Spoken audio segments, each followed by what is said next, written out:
Es importante hacernos la siguiente pregunta. ¿El sacrificio de Cristo en la cruz implicaba salvación y sanidad física o solamente implica salvación del alma?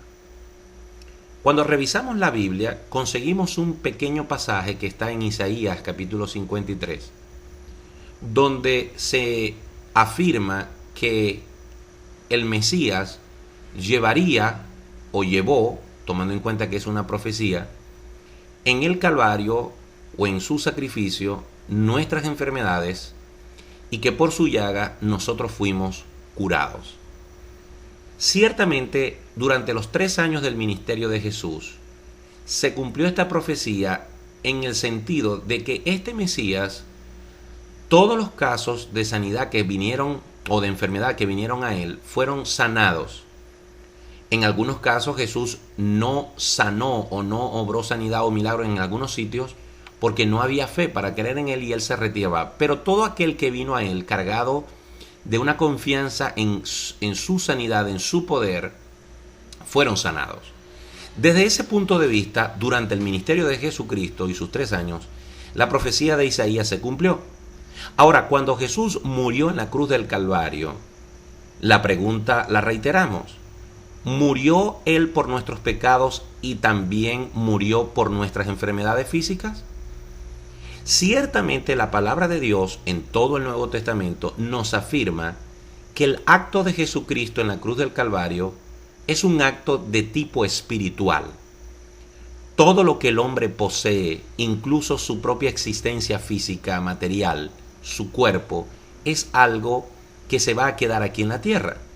Pero su alma, su espíritu, es el que va a vivir y existir por la eternidad. Por lo tanto, el acto de Jesús en la cruz del Calvario no tuvo ninguna consecuencia desde el punto de vista terrenal, sino desde el punto de vista espiritual.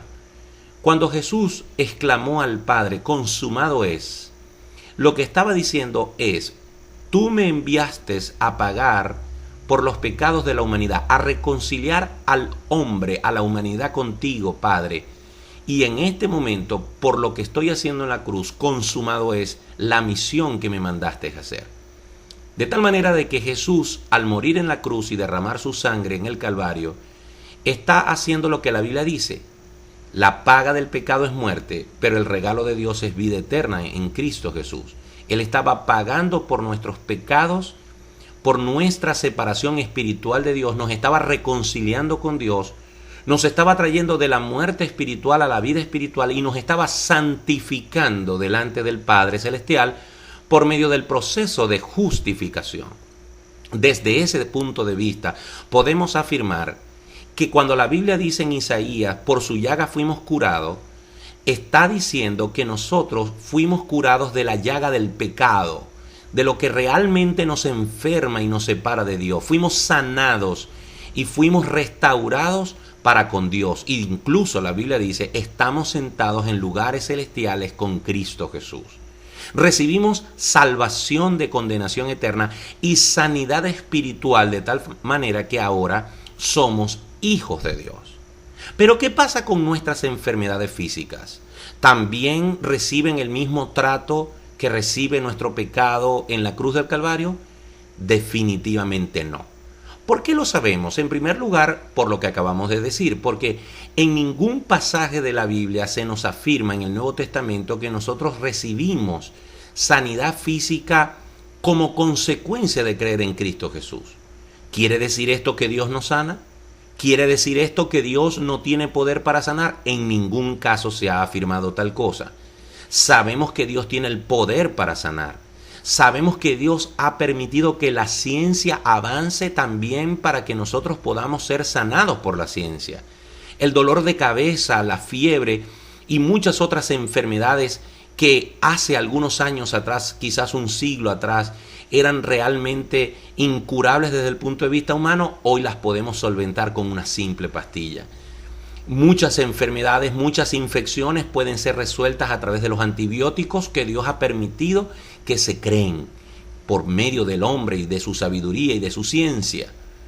Pero sin duda alguna, nosotros sabemos que incluso creyentes en Cristo Jesús, que han tenido una vida de testimonio, de poder, de fe, han padecido de enfermedades e incluso han muerto como consecuencias de esas enfermedades. Podemos, por ejemplo, recordar el caso de Charles Spurgeon. Charles Spurgeon fue llamado y es todavía considerado el príncipe del púlpito. Su testimonio y el poder de sus mensajes evangelísticos todavía resuenan en Londres y en todo el mundo cristiano como uno de los hombres que se dedicó a hablar con vehemencia acerca de Jesucristo y de la gracia en Cristo Jesús. Sin embargo, notamos y podemos revisar en su biografía que este hombre sufrió de una enfermedad llamada gota, que le hacía realmente insufrible sus momentos de predicación, y a medida de que los años avanzaron, esta enfermedad lo fue consumiendo e incluso murió muy joven, apenas de 54 años. ¿No tenía Charles Spurgeon la fe para ser sano si es que realmente Jesucristo murió por su enfermedad en la cruz del Calvario?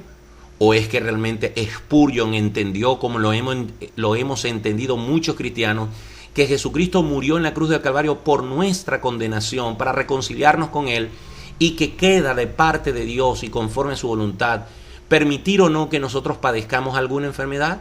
Sin duda que Spurgeon, un hombre de indudable testimonio y de poder en la fe en Cristo Jesús, pudo entender que a pesar de que había sido salvo, Dios podía permitir que la gota, en este caso su enfermedad, le permitiera pasar por sufrimientos a fin de que él pudiera permanecer firme en la fe a pesar de esas dificultades.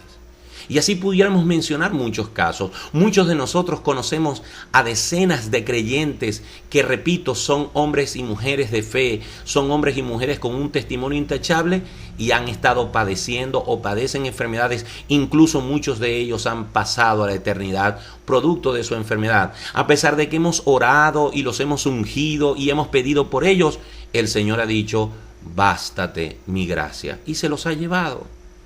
Pero sí sabemos que en todos esos casos, los hombres y mujeres que depositaron su fe en Cristo Jesús tienen vida eterna.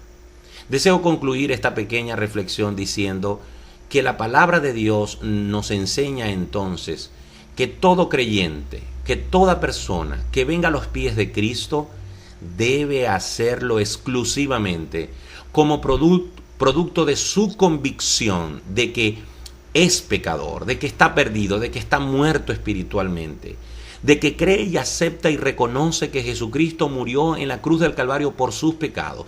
Toda persona le debe motivar venir a buscar a Jesús su deseo de ser salvo y de tener vida eterna. Y como consecuencia de su reconciliación con Dios, podrá poner en oración cualquier otra dificultad, sus enfermedades, sus dificultades económicas, sus problemas matrimoniales, sus problemas con los hijos, sus traumas, sus más profundas temores, los podrá traer a los pies de Jesús y Dios obrará con poder conforme a sus propósitos y su voluntad, pero con la certeza de que lo más importante es que ha sido sanado de su enfermedad espiritual llamada pecado.